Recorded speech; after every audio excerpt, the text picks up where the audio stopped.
Hey, everybody, this is That Rugby Union Show. So good to be back. So much to talk about. I think my kids feel just before Christmas, when the lights have gone on in the shopping centers, even look enticing. Everybody's a little bit excited because Santa is coming to town. And I think I feel a little bit like that at unwrapping what is RASSIE'S first Springbok squad of the year, because it does signal the imminent start of the international rugby season.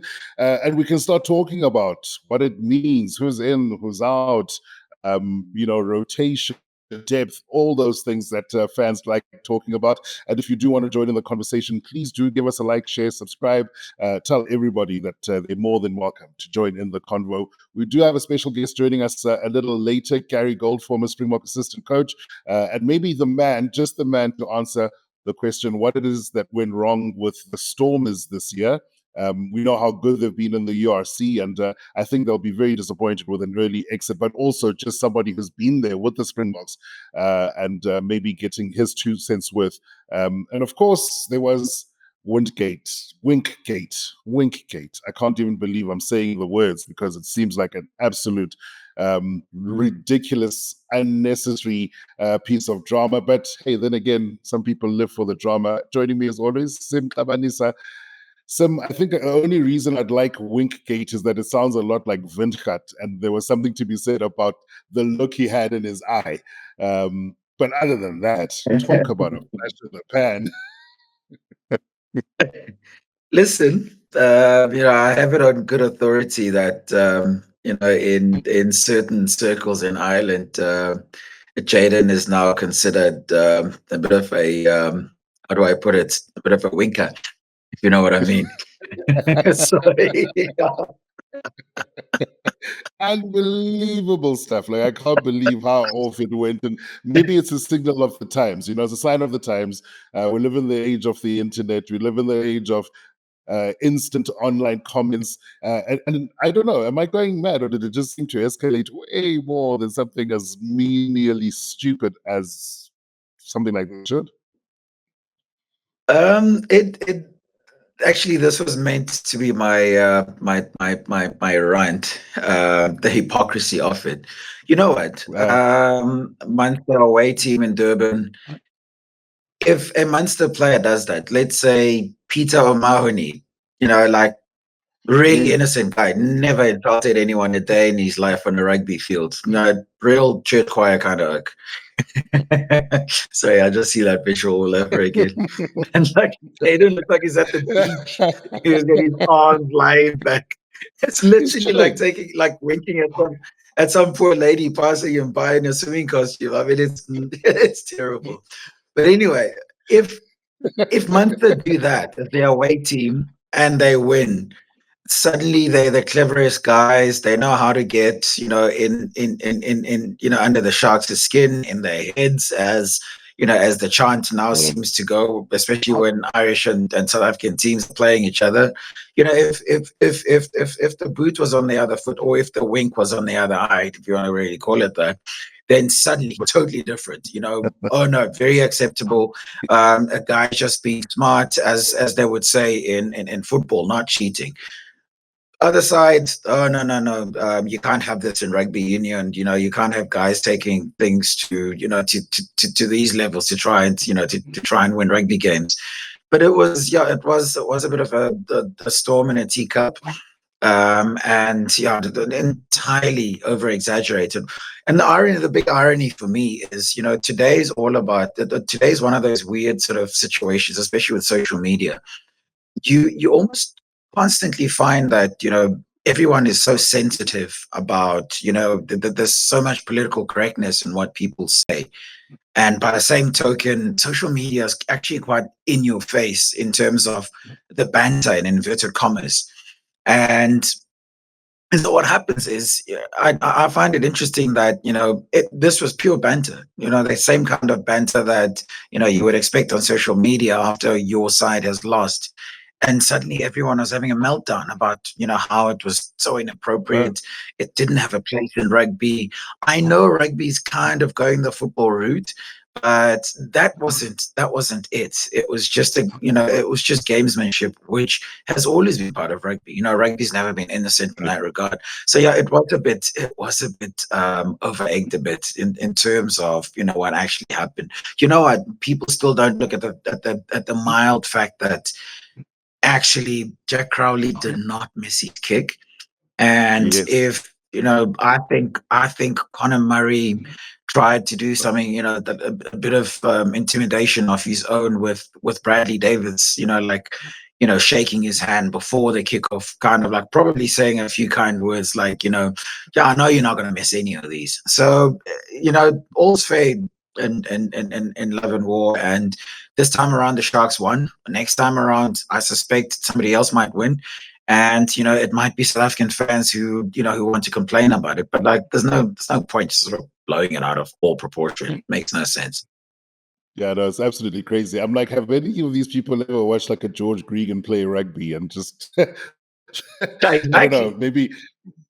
maybe it's just me. And also, Nick White going down like he was shot by a sniper after being touched in the hair by Fuff was certainly, I think, a lot more impactful on the game and the outcome. Like you say, he didn't go on to miss the miss had already taken place.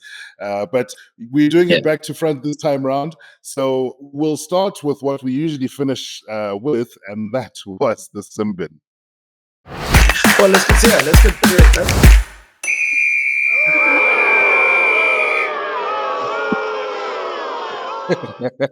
What do you mean? Let's continue. We were already cheering for you. Do you have more? No, no, no. I'm good, thank you. um, Listen, if I complain anymore about that incident, I risk this. I risk sort of like sounding exactly like the people I'm having a go at, over exaggerating the whole thing. So no, no, no. I've said enough on the subject. We can move on. Yeah, no, and what a subject there is to move on to. In fact, 54 different subjects, and we've seen these 54 names before, which were named by Rassie Erasmus in that second alignment camp. So I suppose in terms of names, no surprise. And it also tells me that the Springbok management team is really viewing that Barbarians game as an extension of their camp. And I'm sure he will whittle it down, of course, before the rugby championship. But we're going to start with the forwards because it's a think of a lot of names, and then we'll look at the backs in closer detail. But besides a young man from UCT, are there any surprises to that squad?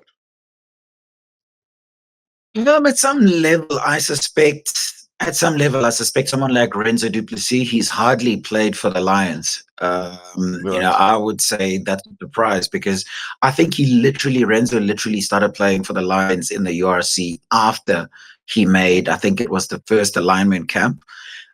So I would Mm, say that's the nearest thing to a surprise in that sense. And then the second sort of nearest thing to a surprise, again, no longer a surprise now because he made the alignment camp, or the last alignment camp, is Joano Augustus, because obviously Joano, under 20s, he was under 20s World Rugby's under 20 player of the year when he competed, in the under 20 championship. And in yeah. all that time, he's never looked close to making the Bok team. I think he's about 26 now.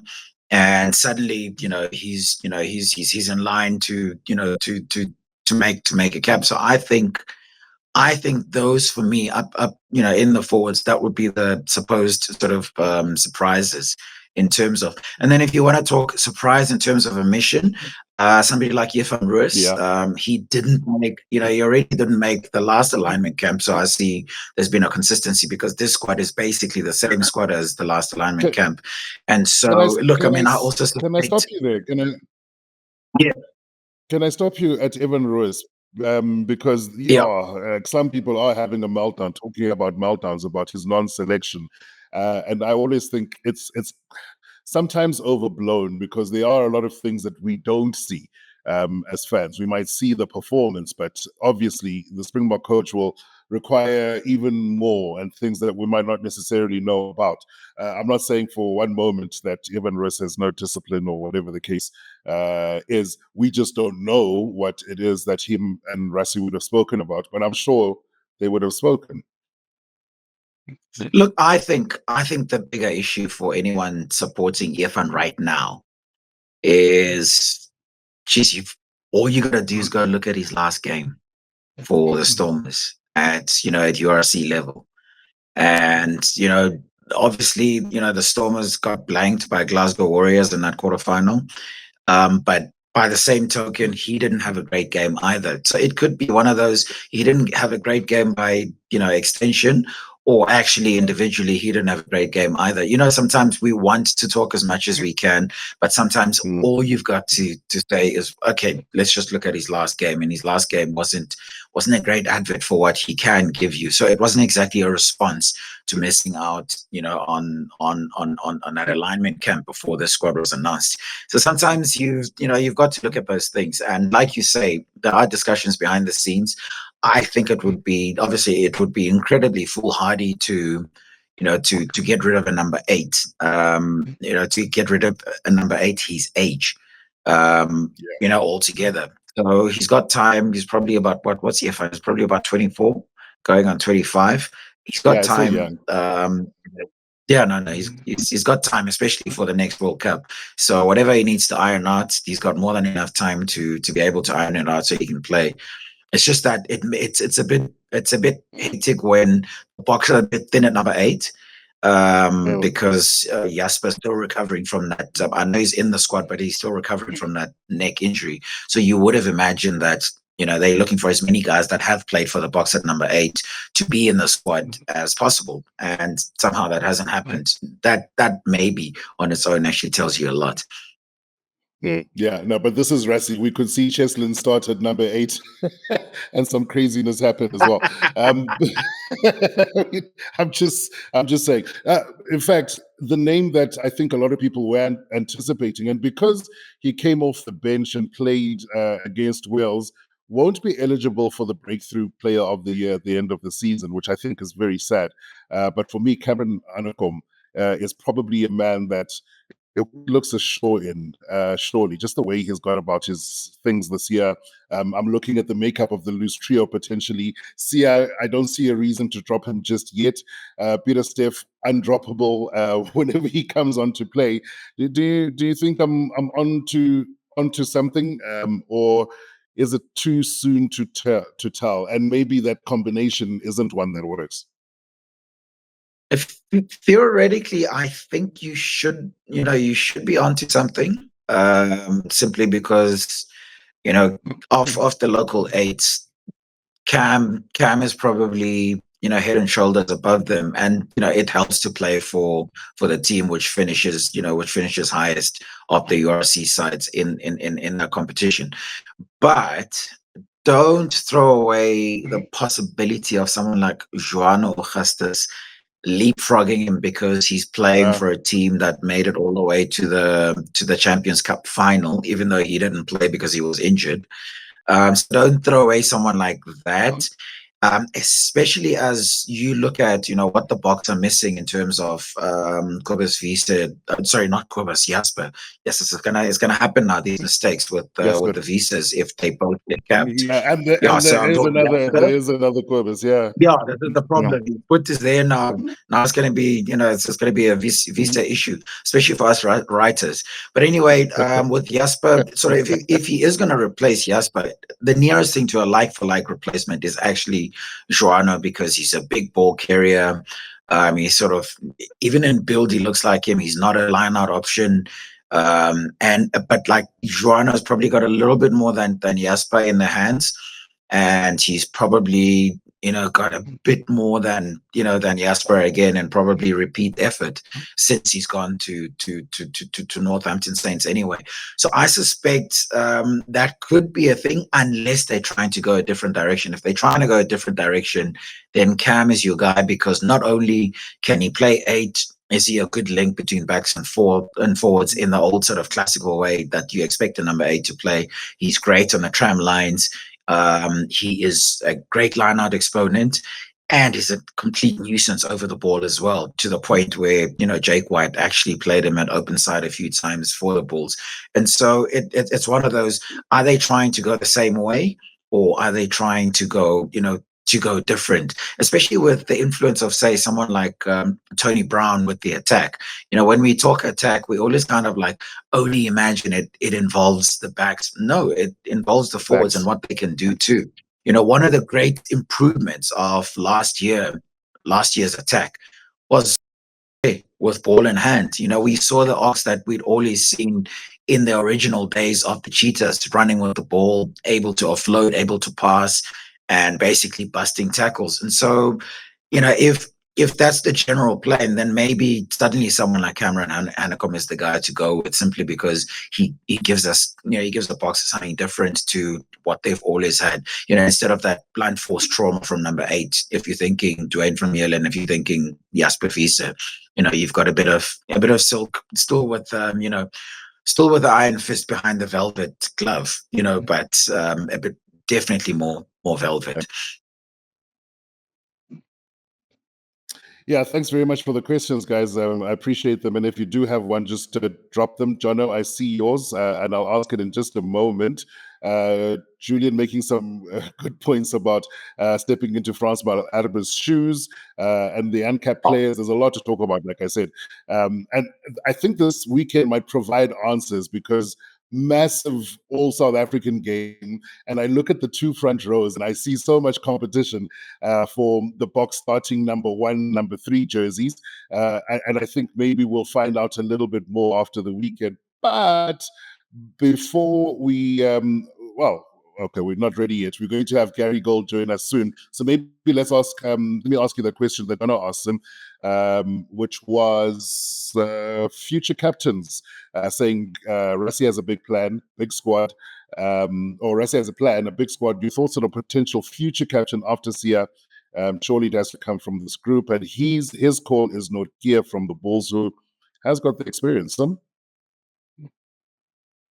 must say, Mukia has been incredible as a leader and as a player. It's so easy sometimes to kind of like damn our leaders with faint praise. I think it happens a lot with Sia. A lot of people kind of like take advantage of the fact that he's got such a wonderful way with players, the public, broadcasters, whatever. And the great sort of assumption is that, oh, he's not as good a player as he actually is. Sia is an incredibly good rugby player.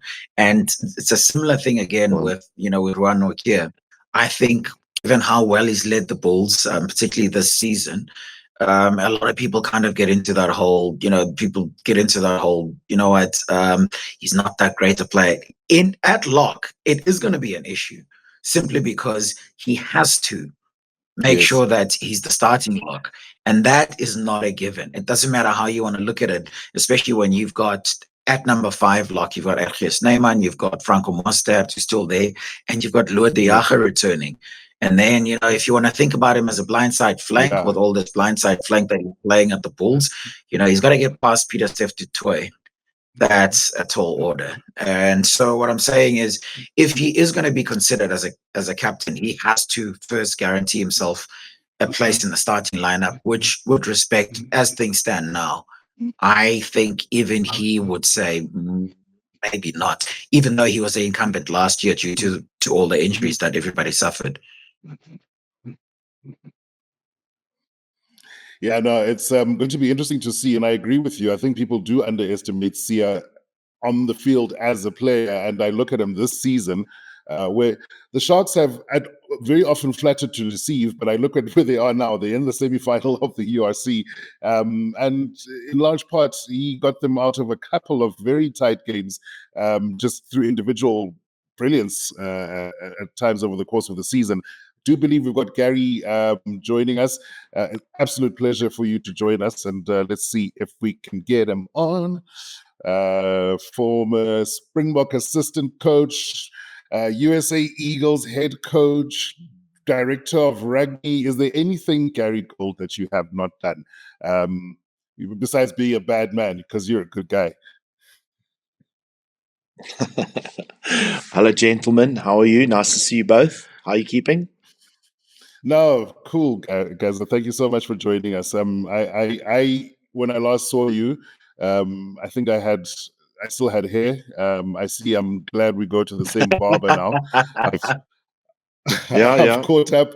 Yeah, but Gary, thanks so much for joining us. I know you've had to delay your travel as well tonight, and I'm really, really grateful because I was saying to Sim earlier that I'm just excited whenever the international season comes around. We already are down to the Springbok squad, and perhaps we'll revisit it in a short while. Before we do, what have you been up to, Gigi?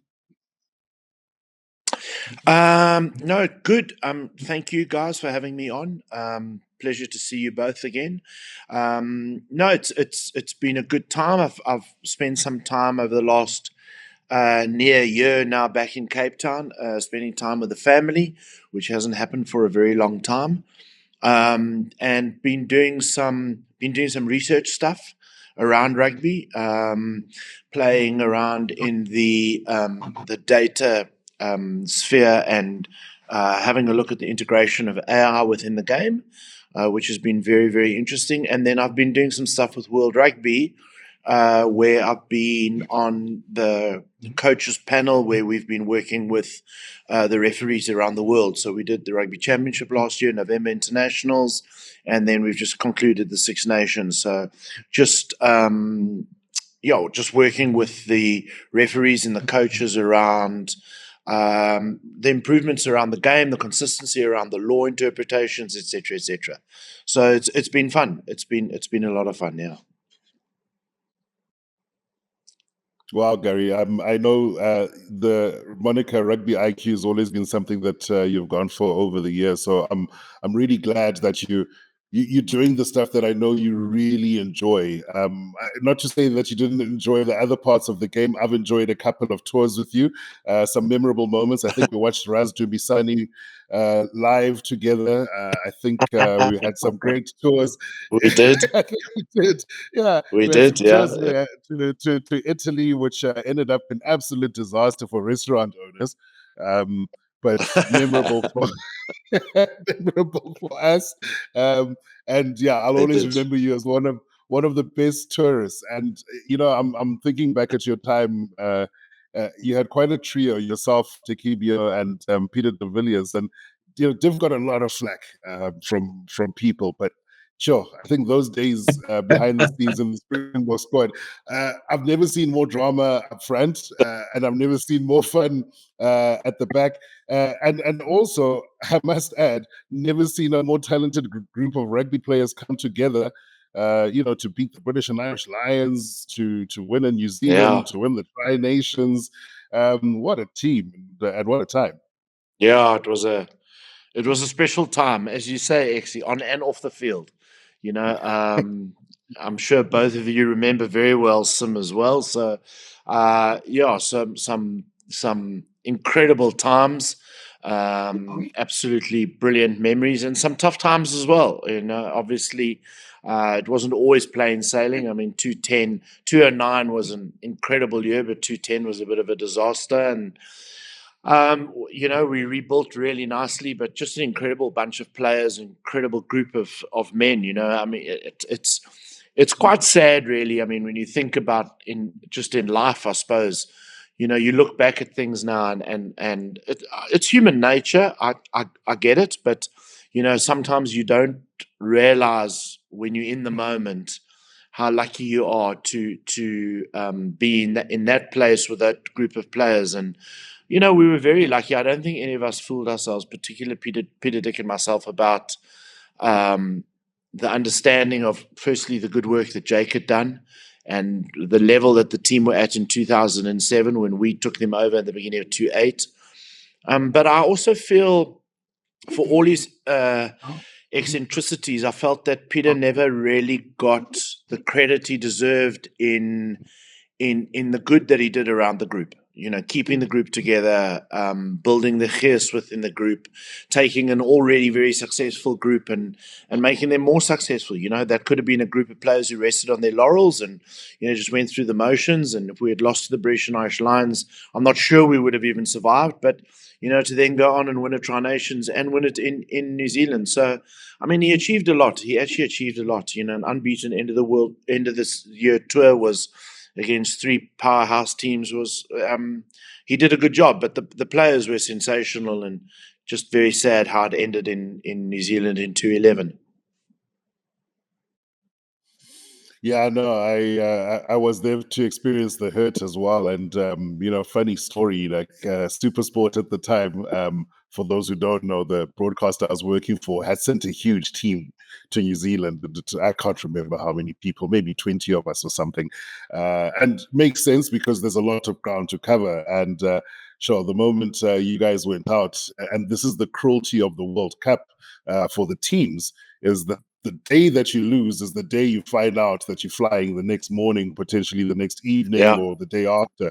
It's that quick, it's that swift. And I sort of rubbed my eyes out, and the next day, all of the team left, and I was the only one left in New Zealand to cover a show and go and do press conferences and run around like a mad banshee, and ended up in a situation where I was sitting in the studio saying, well, we went to the All Blacks press conference yesterday, and there's me standing outside saying, well, we are at the Springbok at the All Blacks press conference today. So that's, just the things that can happen behind the Yeah. scenes at a World Cup. It's very cruel. It's very cruel, it's very heartbreaking. And then I think what a lot of people also don't see is that group effectively disintegrates and has to be reconstituted again. Do you feel like to be nice to have a chance to actually have said, cheers, fellas, well done, and still, despite that performance, or the loss against Australia, because the performance was awesome. You guys were, you guys were, were a worthwhile team, but you know, maybe. Exit was because of a different performance that they went out, yeah? Wasn't quite there as a rep. Yeah, exactly. No, it was you're 100% right. I mean, if you remember, it was a late kickoff on a Saturday night. I think it was. I can't remember what day of the week it was. It was a late kickoff, and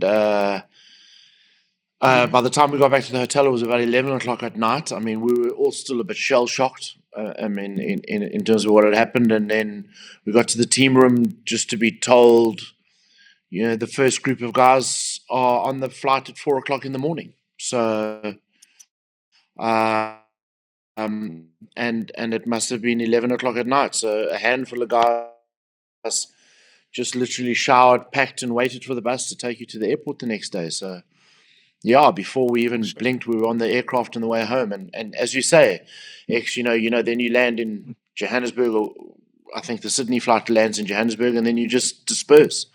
So yeah, it was tough. It's the nature of professional sport, I suppose.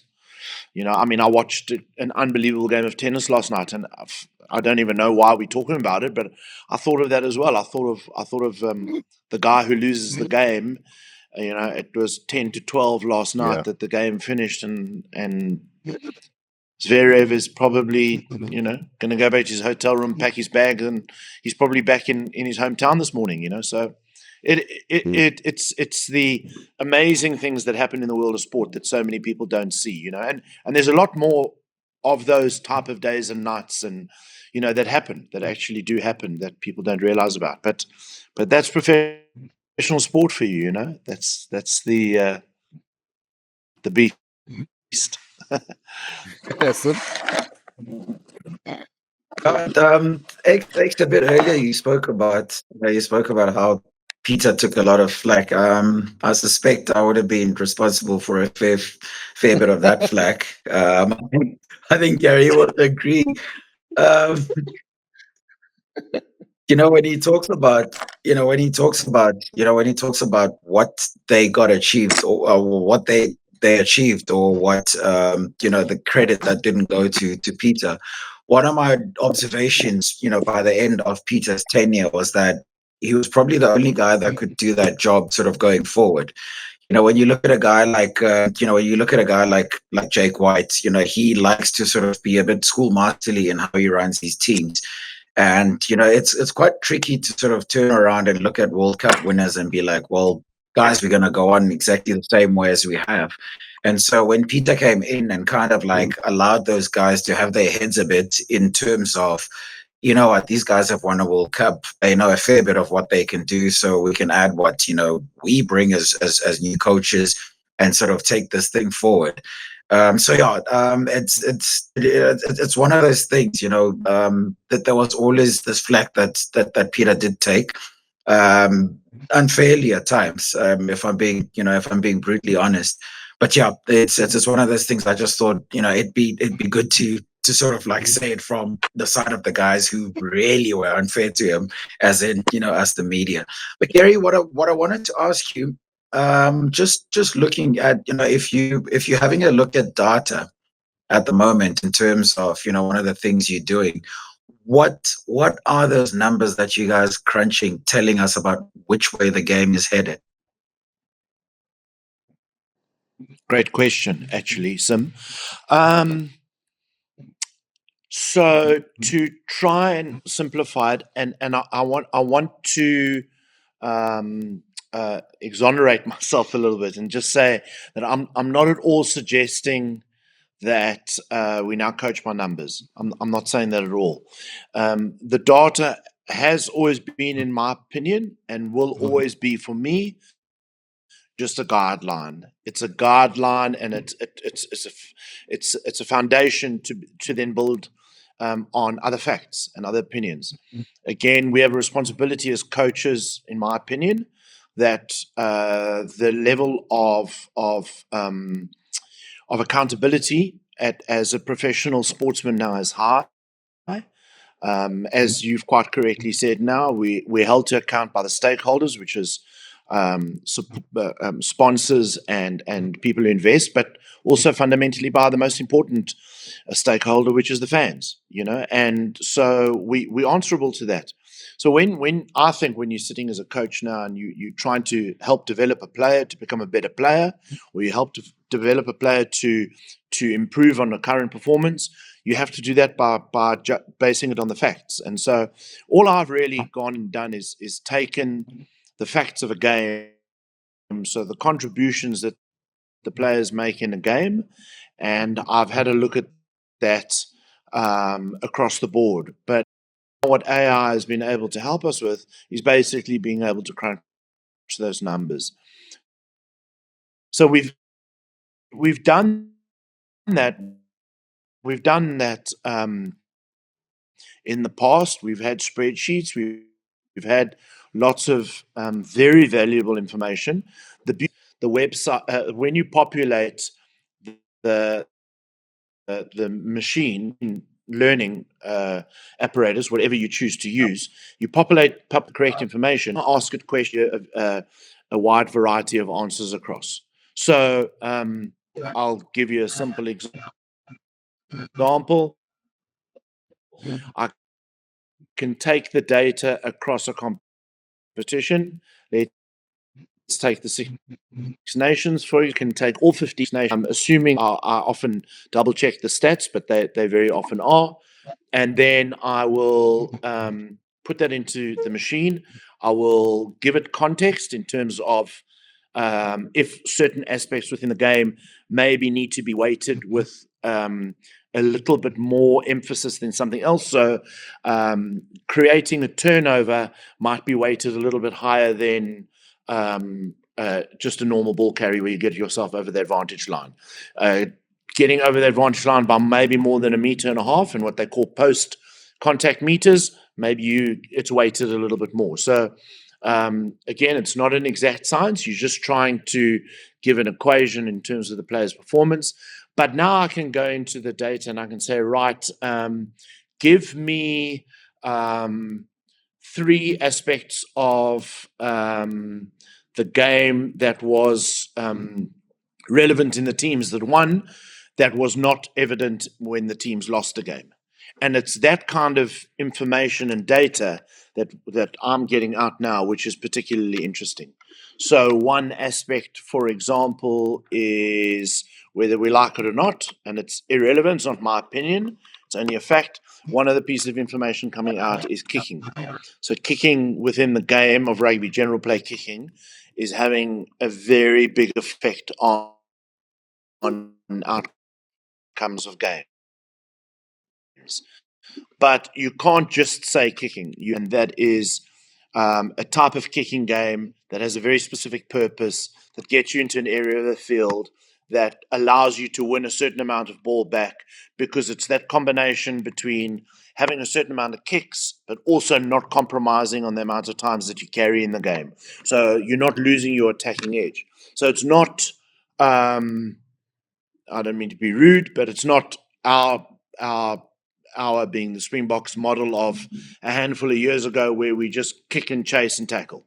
And we actually don't even care if we don't get to see the ball. It's not that at all. The modern game and the better teams are asking questions around the kicking game, but be careful, because if something goes wrong and your defensive line is not good, they're going to run at you, and you're going to have some serious questions to answer in terms of broken field running and in terms of the attacking game that they're going to launch off that kicking game. So that's the type of pictures that it's showing us at the moment now, and it's quite. I want to try and I try to simplify it, but it's quite profound. I mean, there is definitely there's a little bit of a secret sauce. There is, and teams around the world that have that secret sauce are your Leinsters of the world, Bulls to a degree, Ireland, the Springboks definitely, Bordeaux, very good example. I don't think anybody saw that coming, but go and have a look at Luca's game management for the Bordeaux team. They actually kick the ball a lot, but you don't get this perception that they're not a ball in hand team, because they've got arguably two of the 4 or 5 best wingers on the planet, and yet they still score tries. How does that happen? And their game management is very, very good. With Luca and Jalibert, they manage the game very well. And they put you under extreme pressure. But the minute you take excuse the pun, take your eye off the ball, they're going to run you. They're going to run you ragged. And there's a handful of teams that are doing that well. They're doing that really well. Gary, I remember you a couple of years ago. It must have been. Sorry. So I think my internet's a bit slow, so there's a bit of a lag. But I do remember you a couple of years ago trying to point out just how much that McCaw Carter All Blacks team of, I think, probably 08, 09 to 12, just how much kicking they did do, but always gave the impression that all they did was run at defenses, but that's not it at all. But somehow I'll hand over to you. And Jono, I do see your question. I'll ask it after this one. No, I was gonna push Gary on his identification of the secret sauce to talk about, a secret sauce of of a different kind. So a bit earlier you spoke about how difficult 2010 was for you guys as a BOK coaching group. And over the years, if you go back in Springbok history, over that 4-year tenure, because usually a coach tends to last at most 4 years. It's only Rassie who's kind of like, gone as long as he has. There's always a year off the dip. I think if you look back at, obviously with you guys as 2010, if you look back at Rassie, not Rassie, Jake White, actually, that was probably 2006 when they lost 49-0 to Australia. And, when you look at that sort of year, is there a way yet to predict that dip? And when you look at this current crop, and be careful how you answer that, because Rassie may not answer your calls afterwards. When you look at this crop, when might that happen before 2027?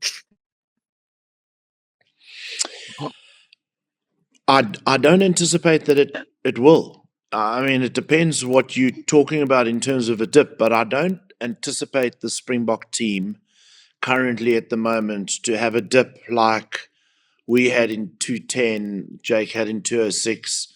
Heineke had 1 year, I can't remember, I was abroad, so I don't really remember what year that was.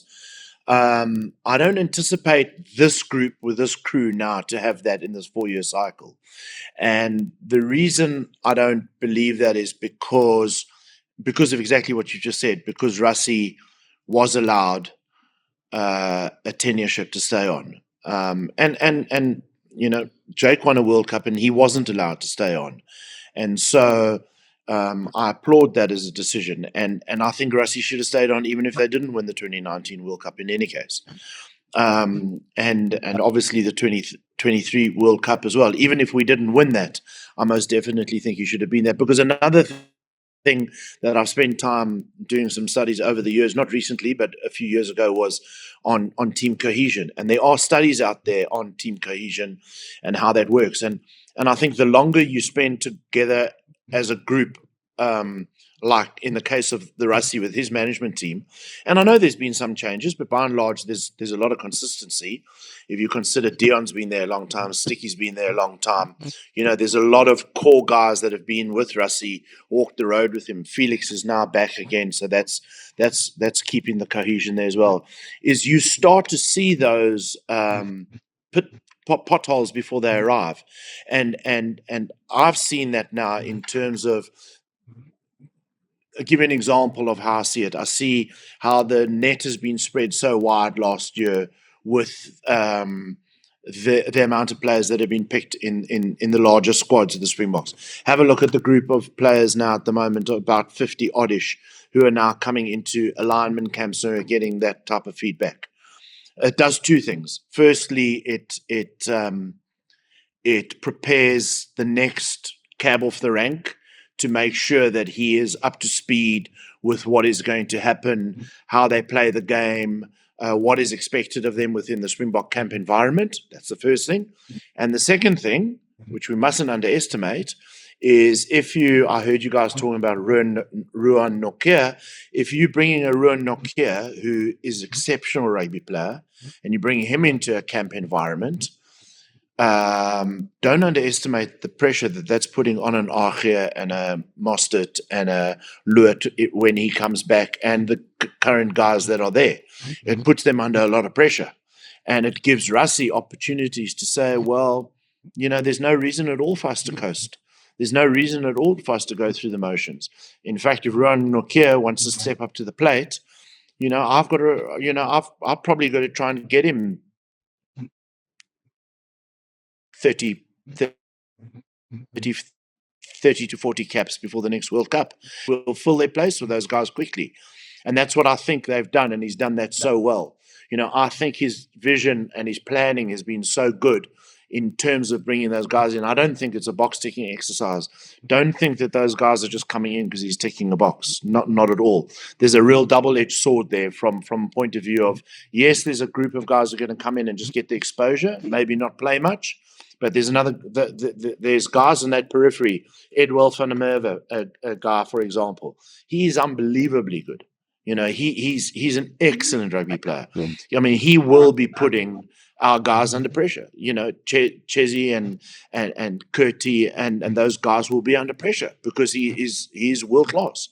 And he must put them under pressure. And he'll probably get a run out against, I don't know, the perfect year this year for Rassie, against Barbarians, Italy, Georgia. You can give some very good rugby players some test match experience, and then all of a sudden it's a headache from his point of view to select the guys, but it's a really great headache to have. So I think that is a way of avoiding it, keeping guys on their toes, so you avoid that that curve that comes along where you've got older players and you want to continue to pick them because of their experience. We made that mistake with one or two players, definitely in 2011. And that's no disrespect from them. They centenary Springboks. But, we probably in hindsight hung on to them a little bit too long. You know what I mean? And the time to make that decision was never going to be June of 2011. That should have been a decision we made in June 2010. We should have been starting to put guys under pressure and bringing just a handful. And I'm talking about a half a dozen at most, bringing the next handful of players into camp and giving a real, we did it with Heinrich Rousseau was a good example. Heinrich came to the fore in 2009 and then he shot lights out and he came in. Flo was another one that he came up. He came up, and so he came through the ranks as well. And you were putting your Pierce Spissers and your Joan Smiths and your Skultburgers under pressure. But they were rising to the occasion. They were playing well. But those guys were putting everybody else under pressure. But I don't think in hindsight we did that well enough, and I think he does that very well now. I'm glad you got stuck into the Springbok stuff, because that's what we were talking about as you joined us. And I don't know how long I can keep you. I said half an hour. I lied, Gigi, because we were getting stuck into the props. And I was saying to Sim that this weekend's match between the Bulls and Sharks, when you look at the front rankers, I'm very excited to see Ntlabeka and you get a go there. But I look at the front rowers, and obviously Frans Malherbe out is a huge loss. It would be for any team. But there is quite a bit of depth that has been built over the last season, the last international season.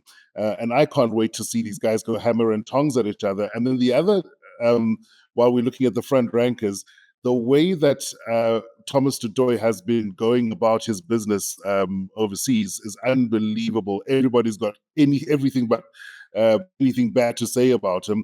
And Sim, we spoke about potential captain material, or somebody who can cover the leadership position.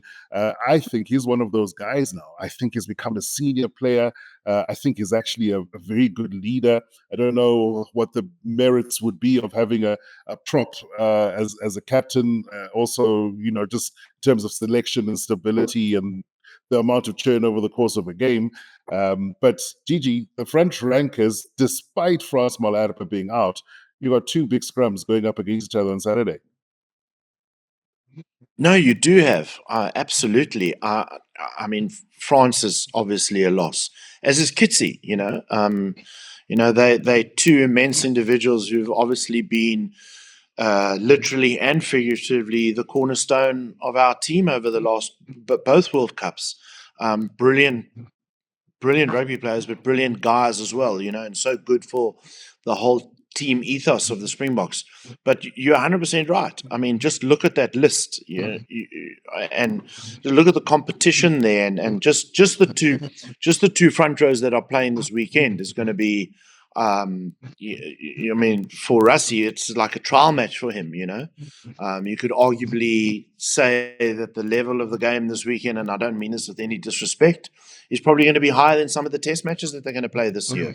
With some of the opposition that are coming. So, I mean, it's brilliant that you've got such a healthy situation, and that we have 3 out of our 4 teams qualified for the playoffs, and I mean, you can't really say the Lions played badly this year. I think they had a couple of unlucky results, but gee, they started off really well, and I was convinced that they were going to make the playoffs as well. So you're right, X. I mean, I can go through the whole list with you, but those are some pretty darn good front rows there as well. And don't forget, the silent assassin, the gentle giant Wilco Low. I mean, look what Wilco's doing. I mean, he's guys around the world and podcasts that I've seen or every now and again touched on from Europe and teams like that. They just can't believe this behemoth that comes onto the field there. And he's just he doesn't just scrum as well. That frame gets around the field as well. He's really effective at his carries, and he's unbelievable in the lineouts, and he's just so good. And then the Sharks boys are really playing well as well. So and then, as you say, Thomas playing so well for Bath overseas. So yeah, it's a very healthy situation that we're in at the moment.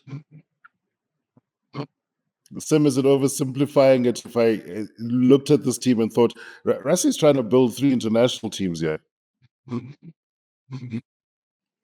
No, it isn't. It's probably more or less accurate. I mean, like Gary, funnily enough, I happen to subscribe to the idea that he's one of the guys. I mean, we talk about how many experienced players the Boks have. So I did this little exercise last year where I counted how many of the Bok players will be 35 and over at the next World Cup. And I came up with literally 15. That's active, not even someone like Kitsy who's just retired, being forced to retire. So you look at that and you think, oh geez, you got to do something about those players, because that's going to be a problem come 2027. When you see this level of sort of like having almost 3 guys per position. That's exactly what Rassie's trying to address. And the really good thing about South African rugby is that not only do you have the URC sort of churning out talent on an annual basis, and you've also got all these guys out in England, out in Ireland, out in France, and out in Japan. Also, sort of like some of the guys slip the net, but they'll go to to England or France or wherever, or even Wales in Marnus van der Merwe's example, and then he still comes back into the system because Rassie also took care of that rule, which basically meant that we wouldn't always be able to have the best possible players for us. So I think no, it's not oversimplifying it to say he is building, he's building depth.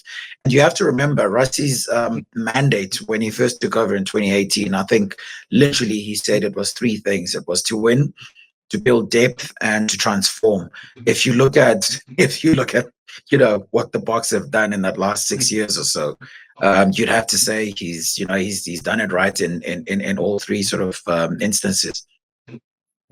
Yeah, and I mean, if you consider now, if you were to equate that to, sorry, Exie, if you were to equate that to like an investment that's gained some interest, I mean, the level of interest he's got on that bank account at the moment now.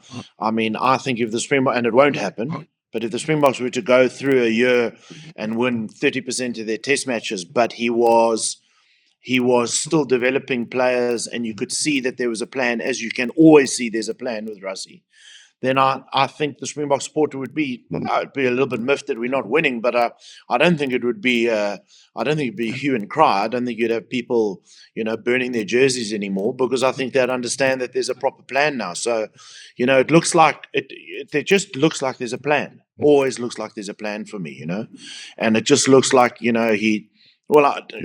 know Rassie. We all know how meticulous he is, So, but I mean, you just look across that squad. I mean, look at those loose heads that they've got there. I mean, you've got Gerard Steenenkamp. Gerard Steenenkamp is so good; it's frightening. He just because he's a quiet, understated guy. Ntshinga is there. Thomas can play on both sides. He's playing on both sides for Bath, and you've got. Who was the third one that I thought of? Yes, of course, Jan Hendrik. Jan Hendrik, who can cover you at loose head and hooker.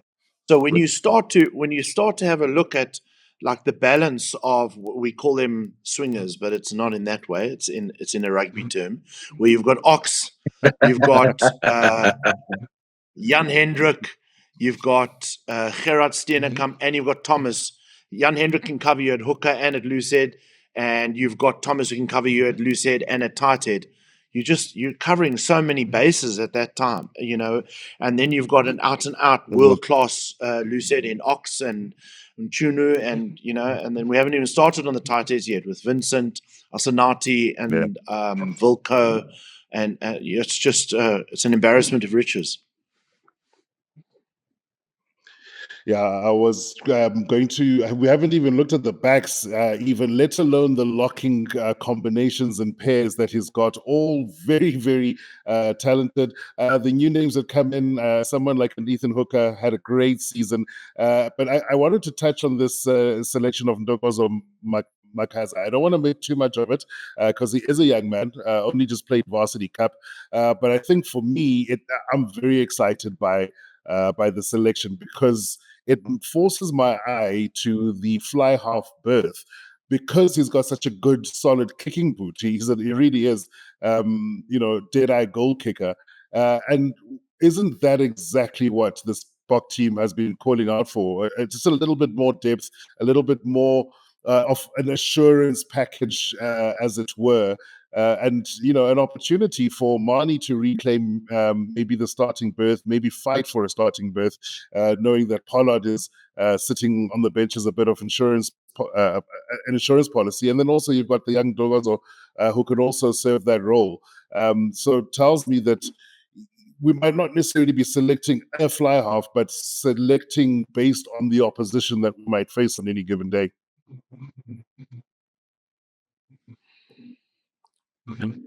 Yeah, if you're asking me, I would have to agree with that as well. I mean, the one thing we've become used to now with Rassie and the thinking of the Springbok management team is there's no such thing as out the box.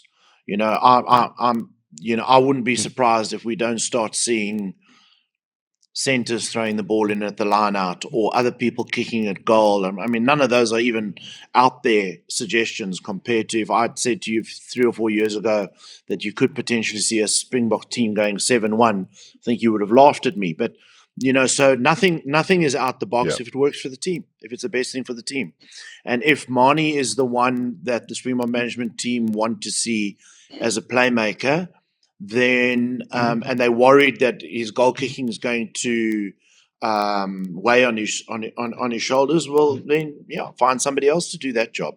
There's many teams in the past who've been in that situation where you've had fullbacks who are goal kickers, or other guys in other positions. So I don't even think that's a difficult situation for the Springbok management team. And yes, if he is as reliable as he is under those pressure situations, then yes, it's another string to their bow.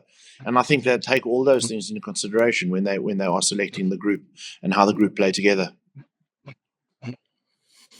I don't want to forget Jono's question, and it does take us a little bit away from the Springbok team, but he was obviously listening in when you're talking about your using of data. And he asks, says, I'd like to hear your perspective about the controversial yellow and red cards. Is there any way of penalizing a team while still keeping 15 versus 15, which is, I think, an ongoing debate. It's not going to end anytime soon. Yeah, I mean, again, I do think Jono asks a very relevant question, and to put your mind at ease, the lawmakers are asking those questions as well. They are acutely aware of that. I think now that they've adopted the 20-minute red card, I'm surprised. I'm actually really surprised that there's so many people who are anti that. I'm really surprised about that. So there's two things that are at play at the moment now. So the one thing is that there's a decision that's been made, whether we like it or we don't. There's a decision that's been made that the game has to be made safer. And that has been determined around tackle height and collision height and head contact. And so they needed to mitigate against that, and they did that by bringing in tackle height situations. Now, to change behaviours, you have to change consequences, and the consequences were, as it was in the past, a yellow or a red card if there's head contact. But it did skewer the level of the game, and you were having an accidental head collision after 5 minutes in a game, and a guy was having to leave the field because it met the red card requirement. And that was hectically penalising the team. And it was unproportionately penalising them because it wasn't an act of maliciousness. It was a timing. You take Damien's a couple of weeks ago. Damien changed direction at the last minute. It's an instinctive thing to do. Absolutely no malice in that whatsoever. And I would like to see situations like that be seen for what they are. He's left the field. It's a 20-minute red card. The Stormers, after 20 minutes, can get another player back on. I don't want to see Damien get banned for that. I want that to be deemed as it was an accidental situation. He suffered his punishment. But that's where they've landed at the moment now. And so not sending anybody off at all in answer to Jono's question isn't an option at the moment. It's the yellow card if it meets mitigating circumstances of hips and dropping, and he's tried to drop his height, etc., etc. And then the other mitigating circumstance they said is, okay, well, we accept the fact that that's not malicious and that doesn't fall into foul play, so he will have to leave the field because they are trying to say the consequence for that is that player has to now go and think long and hard about how he's going to change his behavior. And I mean that as in not a patronizing. I mean, he's going to have to lower his tackle height. That behavior, I mean. But then the team don't get heavily penalized by the fact that somebody can come back on. So that's where they've landed at the moment. There isn't another solution at the moment for the teams to stay 15 v 15. There isn't another solution at this moment in time. Yeah, but But Gigi, I mean, this is my gripe, and I understand how a player can be yellow carded for something that is deemed dangerous. But and maybe I'm giving away my age, and when I started watching rugby, to me, a red card was, and obviously it's changed, um, based on whether there was malice or malicious intent, and hence, and this is the way I always read it in the past. Hence, it weighs on your team because you maliciously did something. Now, a high hit, very difficult to prove if malice was intended. And I think this probably started with ELVs and tip tackle and trying to figure out if over the horizontal was dangerous rather than there was malice intended. I don't think we can reverse it now, but I think we've put ourselves in a situation where a red card is not for foul or dirty play. A red card is for technical infringements now. And I kind of feel like those were the preserve of the yellow card. It's almost like we've taken the red card and dropped it to the level of a yellow card, and we have nothing at the top. And maybe that's what it is that has people saying, oh, I don't like the red card, because there isn't that really big stick that you could hit a team with to say, you guys are just foul or you dirty, or the way you're going about playing the game is not fair to whatever the spectacle, the fans, whatever the case is. But maybe I'm being too conspiratorial, or maybe I've just swung too hard talking about swinging.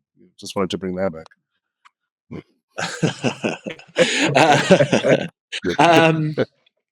You make a very good point, X. You make a very good point. I hadn't really thought about it in that sense. I think where the lawmakers are looking at it at the moment is they're trying to change the behavior. That's what their language is. They want people to be working really hard at training sessions on dropping their body height. But I must say it's a very interesting point that you bring up in terms of if there is deemed an accidental head collision, is that worthy of a yellow card, potentially, and maybe the red card should only be to be brought up for thuggery and a punch or a finger in the eye or a stamp or something. The one word you've got to be careful of, that I know the lawmakers are very, very careful of, is intent. Because it's very difficult to judge somebody's intent, and guys are very clever. I mean, you see something as harmless as rolling away. You see guys throwing their hands and legs and everything in an attempt to roll away. They're not trying to roll away. That's not happening. Roll away. Well, the minute we start going down that road, we're getting ourselves into trouble. There's enough grey areas within rugby. So intent is not on the table at the moment. It's been taken off the table because they don't necessarily want the officials to be judging what an intent is. So they try and keep it black and white by saying, was head contact made? Was the perpetrator, was he able to change his behavior? But I do think there's merit in what you're saying. I think maybe the punishment doesn't fit the crime, is what you're saying. And maybe what it should be is, maybe it should only be maybe it should be a 20-minute yellow card. I don't know, but they are trying to change the behavior of the game. I mean, we could get into a whole debate, which I really don't want to get into, but you could get into a whole debate about, it's a little bit like two boxers getting into a ring and saying, don't hit me in the head. You sort of boxing, guys. I mean, the whole purpose of the exercise is to hit each other. The whole purpose of an exercise is to tackle each other. And some of the worst injuries I've seen is when a guy's tackling perfectly legally and he catches the guy's hip bone. He catches him on the pointer over here, and he's knocked himself out. So again, it's a minefield. No. Yeah, it's a minefield. Yeah, I've got a question for you, which I once heard asked about on this front, and it was, did rugby, this is going to be terrible to ask, did rugby make a mistake by trying to prove that it's not a dangerous sport? Because it is. We know it is. If you've ever stepped onto a rugby field, you know you're taking a risk, and you know you want to dish it out as much as you're going to receive it.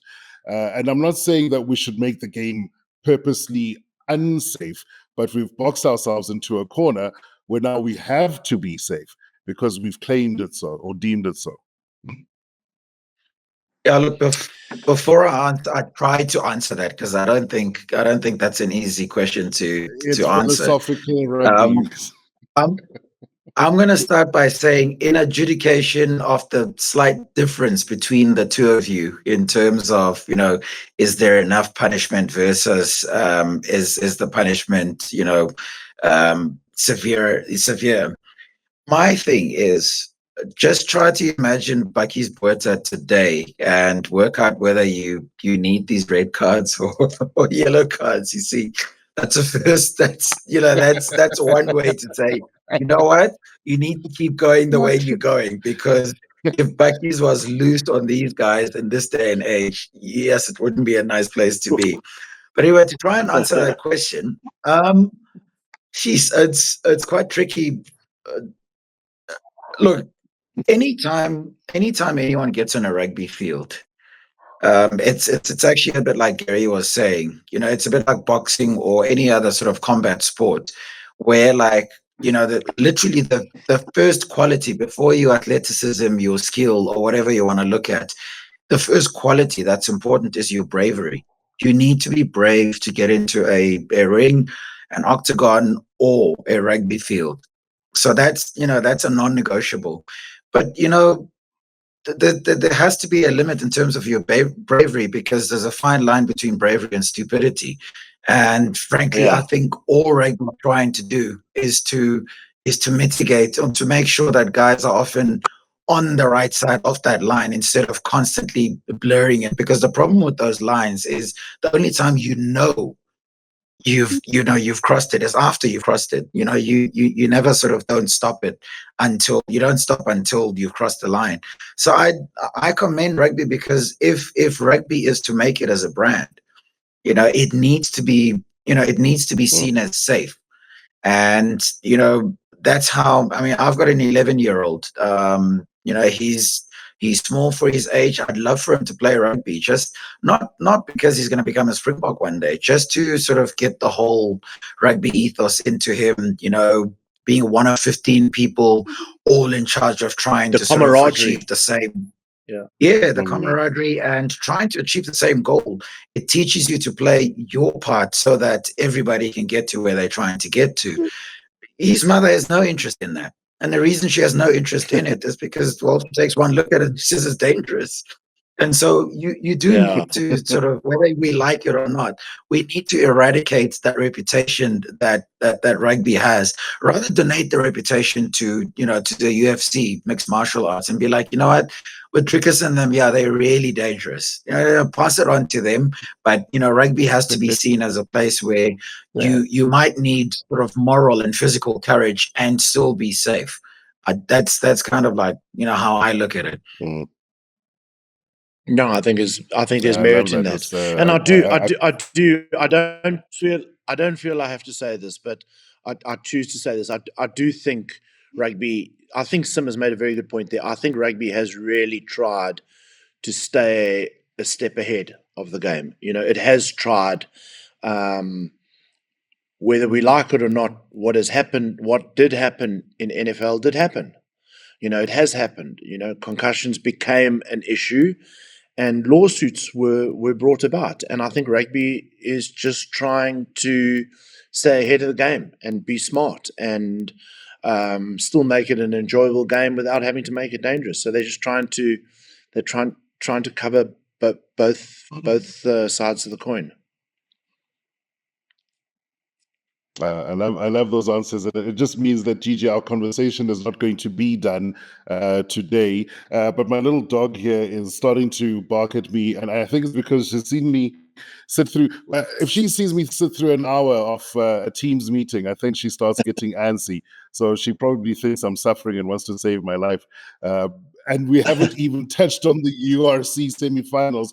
So let's very quickly just look at those, and then Gigi, I'll let you go because really I'm grateful for letting us steal so much of your time. Leinster, Glasgow. There's South African interest in all 4 games. It's not just the 2 that are being played at Loftus. From a Leinster point of view, from a Glasgow point of view, and Sim said something very interesting before we came on, and I actually want to pick his brain about it. But your take, Gigi, first. When you look at both games, do you see anything in particular? There she goes.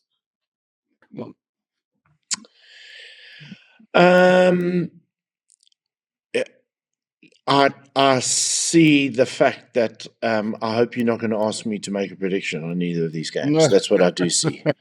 I think what this competition has done really, really well is it's meant that over 18 weeks of rugby, when you get your last 4, anybody can beat anybody on the day.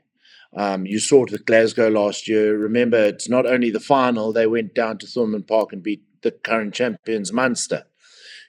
And obviously we beat Leinster when I was still at the Bulls. They beat Leinster that year. So. And then faltered in the final against where everybody thought, well, Glasgow are never going to be able to come all the way from Thurman Park, get on a plane, fly to South Africa and play. And they did. They did because they were very well coached and they were very well prepared. And, I think the same of this weekend. I think the team out of those 4 who is probably the most nervous is probably Leinster. They in a manner of speaking, have probably got the most to lose. And they've got a really tough time. They're in front of a home crowd. I think they're going to play it at their Viva. It'll be a big crowd because it's a semi-final. Obviously, it's history what's happened this year in the Investec Champions Cup of them bowing out as early as they did. So the expectations are high there. It's been a couple of years since they won a trophy, and everyone thought that they were going to be, comfortable winners over the last couple of years, and that hasn't been the case. So. Glasgow are definitely going to go to Dublin to back themselves to cause an upset. I'm interested in the psyche around the guys who are in the British and Irish Lions squad, and both those teams have got British and Irish Lions players, because I reckon that must be quite daunting. It must be playing on the guys' minds, because all of them are going to want to really finish the season on a high and finish really well for their provincial teams, but they all got a half an eye on getting on the plane and going to Australia to play for the British and Irish Lions. And so that's an interesting dynamic for me, which you're only going to see every 4 years. And then obviously our derby is, I think you'd be a fool to try and predict it. On paper, you would say the Bulls. They've had another really, really good, consistent season. They're just a machine at the moment. And they're a machine that kicks into another gear at home. And I think, with everything on the line, and obviously it being a local derby, Loftus, I'm really hoping and anticipating will be pretty full this weekend, and that's a play, like playing with the 16th man. It's really amazing. It's going to be hard, but if there's one team that has deceived us the whole season, is the Sharks, and the fact that they even in the semi-finals, and really by their own admission really haven't played well. They really haven't played good rugby at all. It would be nervous times, because this is probably the weekend the Bulls don't want them to click, because with their game breakers, if they click, they can be unbelievable. We know that. When you've got Apilele and Mapimps and these guys, who can. Ethan Hooker's playing so well at the moment now as well. They're also star-studded. And for a lot of those guys, I mean, interestingly enough, when Plumbers put some of the reserves on, your Pepsis and the likes of those guys, Vincent's come on, they've really stepped up to the plate, and arguably sometimes more so than the Springboks. So, that's just I know how well the Bulls will prepare. Both of them will prepare really well, but it's going to be a fierce game for on both fronts. Yeah, I mean, again, the smart money would go on the two home teams, but that's the reason why I'm not a bookmaker, because I'd be bankrupt today because I'm useless at betting.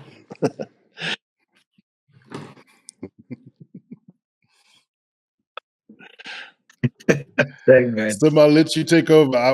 I lost a light here, but in fact, I'll do this in the dark because the thing is, you asked me before we came on, or you mentioned something about sure, a tough to call type weekend because it maybe looks a lot more obvious than it really is. Glasgow, they know how to win. They know how to win this competition. They've done it. The Sharks haven't been at their best, like Gigi says, and if they are at their best, Yeah. then even the Bulls will find them difficult to stop. Look, I'll look for almost numbers to show why it's a complete fallacy to try and predict what's going to happen. So in the history of the competition, the team that's finished top of the table has never won it. So this is season 4. And then you look at Leinster. Leinster have never made it past the semi-final. So this is a big game for them. And then you look at Leinster and you look at Glasgow and you go, hang on. But they won 52-0 against the same Glasgow in the Champions Cup quarterfinal. But then I say, look at round 18 of the URC. The final score in that game was only 13-5, which is a much narrower sort of margin than, obviously. And then you come down to Loftus. At Loftus, also been to 2 finals, haven't won either in 3 years. So this is, actually, this is one of those weird situations where, like, even if they win the semi-final, they haven't really, won anything because, well, for them, the litmus test is the final and winning it. And so that puts pressure of its own because, a lot of everybody else is looking past the semi-final, whereas they have to look at a team that has actually beaten them twice this season. That's done the double on them when they've dominated it. Yeah. And you imagine that they're not going to dominate the Sharks this time around in the semi-final. So, I mean, geez, toss up a coin and work out, who you think is going to win as a result. And like Gary says, if those Sharks click, because they by far have the better team in terms of individual quality, because they've got so many Springboks, and so many of the Springboks are World Cup winning Springboks. I think in their pack alone, they've got 4 in their starting pack. Whereas if you look at the Bulls, they don't have a World Cup winner in their pack, even though they've got 6 Springboks. And so it's to be able to make a call out of that, geez, you got to be some kind of genius. The Sharks did the same thing in the European Challenge Cup. I mean, they fundled around during the pool stages of the competition. Finished top of their pool, won a playoff game. The next minute they were in the Challenge Cup final and ended up winning it. So that's a tough competition to win. And had to travel away from home and against the odds, and they came good when it mattered. So, look, I agree with you. I mean, it's a fun debate to have, but it's a difficult debate to have. Again, as I say, on form, you would say Leinster at home and the Bulls at home. Again, when the Bulls have clicked, they're a lethal team as well. I mean, you've seen them. I mean, look at that first 10, 15 minutes in the second half against Scarlets on the weekend. I beg your pardon. Edinburgh. They against Edinburgh, they just ran them. They ran them ragged off their feet. I mean, you would thought that Edinburgh had never defended in their life before, but I mean, it was the playmaking genius of the Bulls and the way they played. And they can do that to you, and before you know it, you can blink your eyes and they've scored 20 points quickly. So that's what they have the ability to do. So it's going to be I think it's going to be 2 great rugby games, and it's brilliant to watch. And I'm just selfishly delighted that this competition is such a highly competitive competition. It's brilliant for the game. Yeah, Super Rugby Award. No, yeah, I feel like a kid in a candy store because the international season is also just around the corner as well. Starting with a Barbarians game for a little bit of entertainment and fireworks. I can't think of a better way to start the international season. Lions tour. It's too much. I don't know if my heart can take it. Gigi, if anybody's interested in finding out more about what it is you've been up to, do you have a site? Is there any way we can go? Uh, I- I'm not really publicizing it. It's just for personal consumption. But yeah, go into the site, have a look if you want to. I'm on Instagram. If you want to drop me a note, if there's anything I can help anybody with, I'd love to. But yeah, I mean, I'm just doing it for my own personal development, really, and just interested to see if there is anything that's, we're using modern technology to be able to mine the data in a better way, and find things that are happening. And there's not a million silver bullets flying around, but there's one or two really nice pieces of information that are going around at the moment now. Yeah, and also we had him on a couple of weeks ago, so you can check out lists from the game Gertrude Steenkamp's podcast. I know Gigi had a great chat with him and probably delving into a little bit more of the technical aspects. We were all over the show debating stuff, and if you joined early enough, we would have even been speaking about Jaden Hendrikse and winking, Gary. So at least you dodged that bullet. But thanks so much for joining us. I really appreciate you changing your plans up just to have this chat. You're an absolute legend.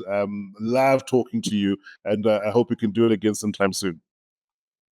No problem at all. And it's really good to see you two guys again. It's long time old friends that I haven't seen you guys for a while. So thanks for the invite. It means a lot. I really appreciate it. It's good to see you both. Legendary. Thanks so much, Gigi. Take care of yourself, and hopefully I'll see you for a lekker cold beer when I'm next in the Cape. Some big weekend, big from a Springbok selection point of view. I think Gary made a great point about the guys who are in that Lions squad and how they show up. Likewise for the 54 who are in the Springbok squad and how they show up and whether they'll feel an extra little bit of motivation. But I can't wait for the weekend's games. I really am excited. I really genuinely am starting to feel that tinge of international rugby coming around. Yeah, look, I'm also looking forward to it. The one thing I didn't mention about the Sharks and the Bulls is the great big intangible in the room, which is just culturally those two teams, since 1990 have never really liked each other. So like, forget the numbers, forget the results. It's just the sheer needle of we can't lose to these oaks because we don't do life the same. The cultures are so different. The teams are so different in outlook. So like, there's just so much, riding on this, that, you're sitting, as a spectator or as someone who's obviously got to try and make sense of it after the dust settled on Saturday. You're sitting there and you're thinking, whatever happens, there'll be an awful lot to say afterwards. And, I really look forward to it. Yeah, no, as they say, Jono, he wants us to guess the score. I can't, not for this one. I wouldn't even want to hazard. I wouldn't even want to hit. I can only say that it'll be within a converted try. That's maybe as far as I'd go. Okay, I'm gonna go controversial. Okay. I'm gonna go controversial. And frankly, I don't really believe what I'm saying. I'm saying it because I'm here now. You're gonna go Ask me in about 10 minutes and I will have changed my mind. I reckon Bulls don't lose a third game to the Sharks in the same season, one. And then the second one is Glasgow with Tupoluto, Henko Fenta, and Josh McKay back overturn the greatest humiliation in the history of Cup rugby, going from 52 zip to suddenly looking at nothing. Because remember, if with Gary talking about how those Lions boys are feeling, or like what the mentality is going to be, imagine how many Lions boys Leinster have compared to everybody else, simply because obviously the coach is the ex-Ireland coach of the British and Irish Lions. And if So Glasgow look, score I mean, first and it's fast. insane. It's insane to say Leinster are going to lose a semi-final again. But yeah, right here, right now, that's what I'm saying. But like I said, give me 10 minutes. I'll probably say, no, it's not happening at all. Yeah. No, but I get you. I hope I that get answers, why you would make. hope that answers Jono. Yeah, no, it does. Jono's given his score prediction there, 31-29, which looks good to me. And I get what you're saying, something tells me that the final is going to be in South Africa. I don't know if it's going to be Pretoria or Durban. I'm And leaning it's never Pretoria. been, it's never been elsewhere. Yeah, it's crazy. Yeah, it's never been hosted anywhere else. It's just a weird sort of URC stats. It's just it's been insane, and obviously it's never been won by the same team ever. Yeah. So yeah, we'll see what happens. We'll see what happens. Yeah, I really haven't missed Super Rugby, I must admit, after what's been happening in the URC. But as they say, the Popo can dance, the Kak can spat.